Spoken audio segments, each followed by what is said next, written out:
अस्सलाम वालेकुम। ये वीडियो मेरे पूरे पाकिस्तान के बहनों और भाइयों के लिए है। एक बात हर तरफ फैली हुई है कि मरीज़ को हस्पताल न लेके जाएं, कोरोना के मरीज़ को, क्योंकि वहाँ जहर का टीका लगा के मरीज़ को मार देते हैं।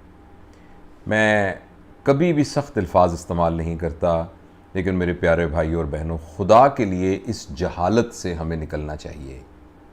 देखिए, दुनिया में प्रोफेशनल नेग्लिजेंस होती है और लोग चीज़ों में मिलावट करते हैं, लोग अपना काम दफ्तरों में सही नहीं करते, डॉक्टर भी निगलेक्ट कर सकते हैं, इस तरीके से और तरह की नेग्लिजेंस होती है।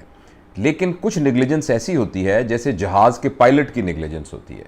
अगर जहाज़ का पायलट नेग्लिजेंस करेगा तो सबसे पहले वो खुद मरेगा।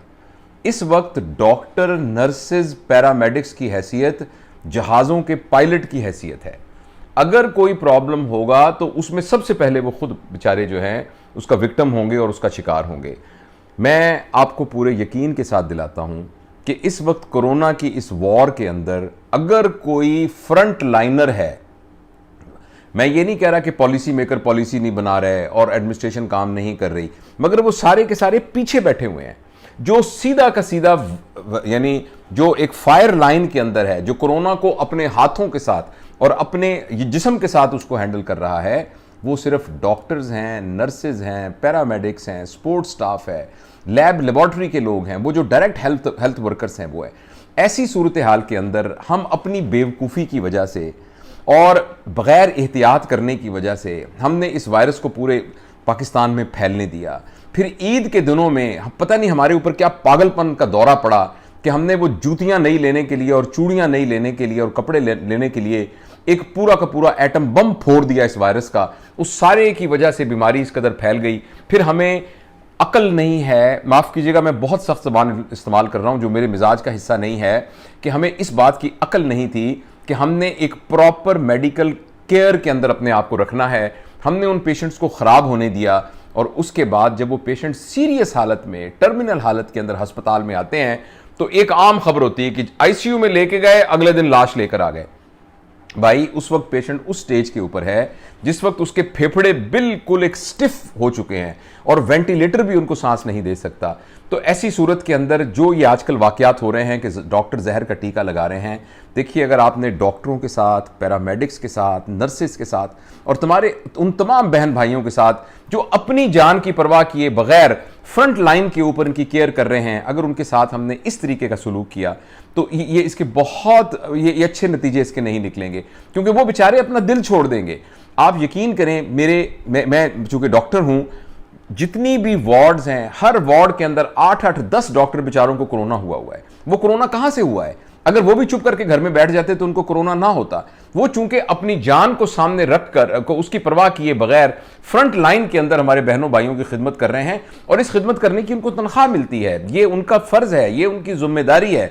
लेकिन आप जरूर इस बात को सोचिए कि जहां अपना अजीज अपने बाप को हाथ लगाने को तैयार नहीं है, अपनी मां को हाथ लगाने को तैयार नहीं है, उसके जनाजे में शिरकत करने को तैयार नहीं है, ऐसी सूरत के अंदर ये लोग आपके ख्याल में सिर्फ तनख्वाह के लिए वहां काम कर रहे हैं? आपके ख्याल में सिर्फ जो तनख्वाह मिलती है उसी की खातिर मजबूरी में ये काम कर रहे हैं? ये जब तक दिल के अंदर जज्बा ना हो, जब तक वो सारे के सारे अहद जो उन्होंने इंसानियत की खिदमत के लिए किए गए हैं वो उनके अंदर ना हो, कोई भी शख्स अपनी जान को हथेली में रखकर इस तरीके से इन मरीजों का इलाज नहीं कर सकता।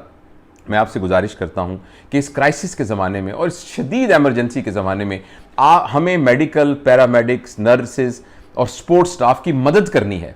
खुदा के लिए इस तरह की बातें मत फैलाइए, इस तरह की वीडियोस मत फैलाइए जिसके अंदर यह है कि एक मरीज मर गया और लोगों ने शीशे तोड़ दिए। भाई, हम वो सारे लोग हैं जो सारी जिंदगी ये कहते रहते हैं कि जिंदगी मौत अल्लाह के हाथ में है, मौत का वक्त मुकर्रर है। लेकिन ऐसे हालात के अंदर आप एक हकीकत पसंदी के साथ बीमारी की नौयत को कैसे सोच सकते हैं? मैं हमेशा अपने मरीजों को यह कहता हूं कि अगर मैं जिंदगी बचा सकता अपने 40 साल तजुर्बे के बावजूद और इतनी सारी डिग्रियों के ढेर के साथ, तो मेरी माँ और मेरे वालिद दोनों मेरी आंखों के सामने दुनिया से न जाते। मैं उनको मैं मरने से बचा लेता। तो जिंदगी मौत तो इंसान के हाथ में नहीं है, अल्लाह पाक के हाथ के अंदर है। लेकिन डॉक्टर अपने तौर पर, ठीक है, कुछ लोग होते हैं हर प्रोफेशन के अंदर जो थोड़े बहुत ढिल्ले होते हैं, मगर अक्सरियत अपनी जान हथेली में रख के ये काम कर रही है। तो मेरे वो सारे बच्चे, मेरे तो ज़ाहिर बच्चों की उम्र में ही हैं, यंग डॉक्टर्स, नर्सेज, पैरामेडिक्स, जो आप सबकी खिदमत के लिए मौजूद हैं, खुदा के लिए उनका दिल मत तोड़िए, खुदा के लिए इस किस्म के कलमात उनके लिए इस्तेमाल ना कीजिए। खुदा ना, और हम इस वक्त है कि एज अ नेशन हमें यूनाइट होना है। इस वक्त हम तबकात में बढ़ जाएं, डॉक्टर खराब हैं, नर्सेज खराब हैं, फलां खराब है, फलां खराब है, सियासतदान ठीक नहीं है, फलां ठीक, यही तो वो वक्त है जिसमें कौमों ने इकट्ठे होना है और वातसिमू बिहब्लिल्लाहि जमीअन वला तफर्रकू वाली कुरान की आयत के ऊपर अमल करना है, ताकि फिर अल्लाह ताला की वो रहमत जो कुरान की आयत के साथ मुतल्लक है वो हमारे ऊपर उतरे। यही तो वक्त है जो इकट्ठा होना है। खुदा के लिए इस तरह की गलत बातें मत फैलाइए, और जो SOPs बताई जा रही हैं, और खुदा के लिए मैं आपके सामने हाथ जोड़ता हूँ, मेहरबानी करके घरों में बैठिए, खुदा के लिए टिक जाइए, खुदा के लिए अभी शॉपिंग वगैरह छोड़ दीजिए, खुदा के लिए अभी बाज़ारों में उस तरीके से ना फिरिए, थोड़ी देर के लिए सब्र कर लीजिए, तो इंशाअल्लाह रोज़ आप देखेंगे कि हम इस बीमारी पर काबू पा लेंगे। मेहरबानी करके इन बातों को ज़रूर अमल कीजिए। मैं बहुत ही दुखी दिल से ये बात कर रहा हूँ।